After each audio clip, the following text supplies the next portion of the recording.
గంటన్నర సేపు అనర్గళంగా తెలంగాణ ప్రయోజనాల కోసం మరీ ముఖ్యంగా పాలమూరు రంగారెడ్డి ఎత్తిపోతల పథకం మీద కేసీఆర్ గారు ప్రెస్ మీట్ పెట్టి సూటిగా రేవంత్ గారి ప్రభుత్వాన్ని మరి కేంద్రంలో ఉన్న బీజేపీ డిసెంబర్ 2024లో ప్రాజెక్టు యొక్క డిపిఆర్ని తిరిగి పంపిస్తే ఎందుకు కాంగ్రెస్ ప్రభుత్వం మౌనంగా ఉంది?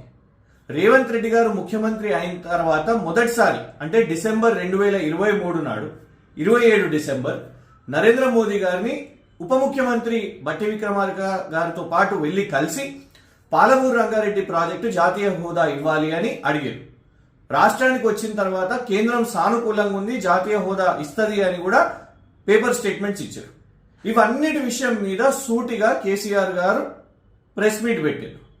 మరి పాలమూరు రంగారెడ్డి ప్రాజెక్టు విషయం మీద అటు కేంద్రం చేస్తున్న అన్యాయం, ఇటు ఆంధ్రప్రదేశ్ ప్రభుత్వం చేస్తున్న మరి వారు ముందుకు పోతున్న ప్రాజెక్టులు కానివ్వండి, టెండర్స్ కానివ్వండి, వీటి మీద ఎందుకు రేవంత్ గారి ప్రభుత్వం స్పందిస్తలేదు అని అడిగినందుకు సబ్జెక్టు మీద మాట్లాడకుండా ఏ విధంగా ఫ్రస్ట్రేట్ అయ్యి వాళ్ళ రేవంత్ రెడ్డి గారు మరి మీరు ఎందుకు శాపనార్థాలు పెడుతున్నారో, ఎందుకంత బూతులు మాట్లాడుతున్నారో ఒక ముఖ్యమంత్రి స్థాయికి అది సరిగ్గా లేదు. వ్యక్తిగతంగా నాకు తెలిసి దేశంలోనే ప్రపంచంలోనే ఎవరు కూడా వారి ప్రత్యర్థి చనిపోవాలి, ఉరేసుకోవాలి, దూకి సావాలి అని ఇట్లా మాట్లాడడం కరెక్ట్ కాదు.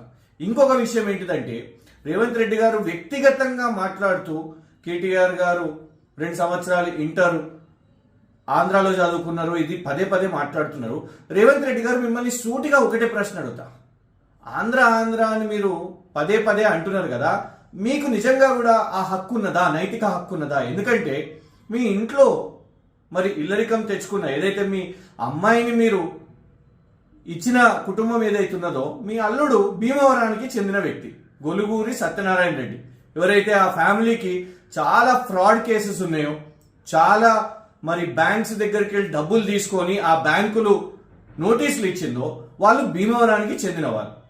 మీరు పొద్దున్న లేస్తే మీ అల్లుడేమో భీమవరం, మరి మీ అమ్మాయిని భీమవరానికి ఇచ్చి ఆంధ్రాకి ఇచ్చి ఇక్కడ కేటీఆర్ మీద పడే ఊకే పదే పదే అదే స్పీచ్ల్లో ఆయన 2 సంవత్సరాలు ఇంటరు అక్కడ చదువుకున్నాడు, గుంటూరు వికాస్లో చదువుకున్నాడు. మీకే సబ్జెక్టు లేదా, విజన్ లేదా?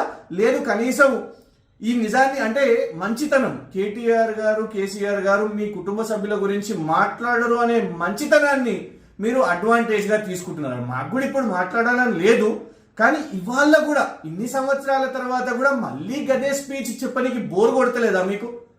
ప్రజల ముందు నీ నియోజకవర్గానికి ఏం చేస్తావో, ఏ మురగ పెడతావో, ఈ రాష్ట్రానికి ఏం చేస్తావో అనేది నువ్వు చెప్పాలి. కానీ కేటీఆర్ ఎడ్యుకేషనల్ క్వాలిఫికేషన్ చెప్పుకుంటూ ఎందుకంత ఇన్సెక్యూరిటీ, ఎందుకంత డెస్పరేషన్, ఎందుకంత ఫ్రస్ట్రేషన్, అది చెప్పడానికే ఇవాళ గుర్తు చేయడానికే మీ అల్లుడు కూడా ఆంధ్ర భీమవరం చెప్పడానికే, కానీ మీ కుటుంబ సభ్యుల గురించి మాట్లాడడానికి ఇంట్రెస్ట్, ఆ టైం వేస్ట్ మేమైతే చెయ్యం.